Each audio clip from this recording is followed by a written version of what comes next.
पाकिस्तान की तारीख और पाक फौज की तारीख मुजाहिदों, दलेरों और बहादुरों से भरी पड़ी है। कभी हम दुश्मन को जहाज से गिराकर चाय पिलाते हैं तो कभी हम दुश्मन के पहाड़ों पर खड़े होकर तकबीर के नारे बुलंद करते हैं। मगर आज हम जिस सिपाही के बारे में बात करने जा रहे हैं, शायद उसकी इस मुल्क से मोहब्बत सबसे हटकर थी और उसने इंडिया को बताया कि कैसे एक सच्चा पाकिस्तानी अपने मुल्क की इज्जत पर कोई हर्फ नहीं आने देता। वीडियो शुरू होने से पहले इस वीडियो को लाइक कर लें और हमारे चैनल महाशब टीवी को सब्सक्राइब कर लें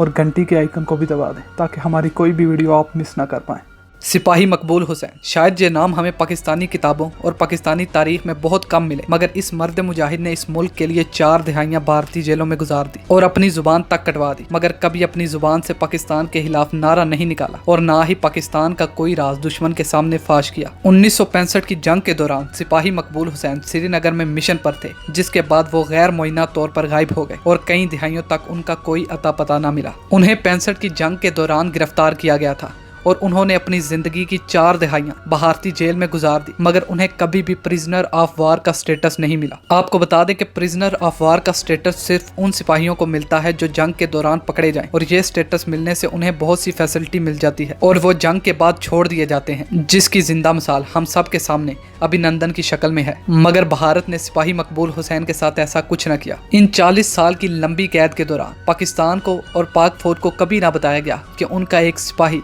भारतीय कैद खानों में बंद है। इस कैद के दौरान उन पर इंतहा का जुल्म किया गया, यहाँ तक कि उनको पाकिस्तान के खिलाफ नारे लगाने का भी कहा गया, मगर जब उन्होंने ये सब ना किया तो उनकी जुबान तक काट दी गई, उनके नाखून तक उखाड़ दिए गए, उनके जिल्द से बाल तक खींच लिए गए और सालों साल उन्हें अंधेरी गुफाओं में बंद रखा गया और उन पर इतना जुल्म किया गया कि एक भारतीय सिख फौजी को तरस आ गया और उसने सिपाही मकबूल हुसैन को वहां से भगाने की कोशिश की, जो कि नाकाम हो गई और वो सिख फौजी और सिपाही मकबूल हुसैन दोनों पकड़े गए। और फिर उस सिख फौजी के साथ भी वही हुआ जो सिपाही मकबूल हुसैन के साथ हो रहा था। भारतीय फौज ने हर तरीके से सिपाही मकबूल हुसैन को तोड़ने की कोशिश की, मगर वो फिर भी भारतीय कैद खानों की दीवारों पर पाकिस्तान जिंदाबाद के नारे लिखते रहे और बताते रहे कि जुबान काट देने से उनका जज्बा खत्म नहीं हो जाता। और जब वो मुकम्मल तौर पर जहनी बीमार हो गए और उनका दिमाग बिल्कुल ऐसे हो गया जैसे किसी मुर्दा इंसान का होता है, फिर उन्हें 2005 में सिविलियन कैदियों के साथ पाकिस्तान भेज दिया गया।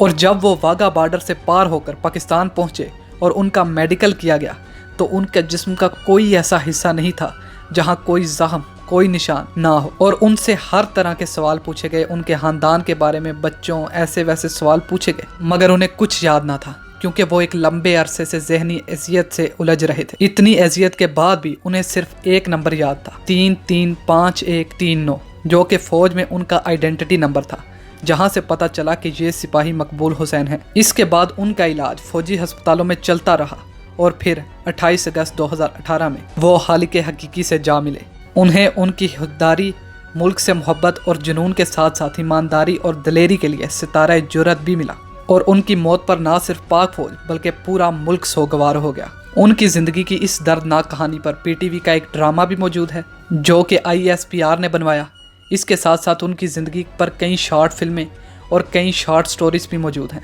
जो कि आपको इंटरनेट पर आसानी मिल सकती हैं। आखिर सवाल ये है कि हम तो बस इस एक कहानी को जानते हैं और न जाने कितने सिपाही मकबूल हुसैन अभी भी भारतीय जेलों में बंद हैं और कितने इस जुल्म की वजह से अपनी जान गंवा बैठे हैं। अल्लाह हमारे मुल्क के इन जवानों की इज्जत, आबरू और जान की हिफाजत करे और इनमें से किसी को भी कभी भी ऐसी आजमाइश में ना डाले। आमीन।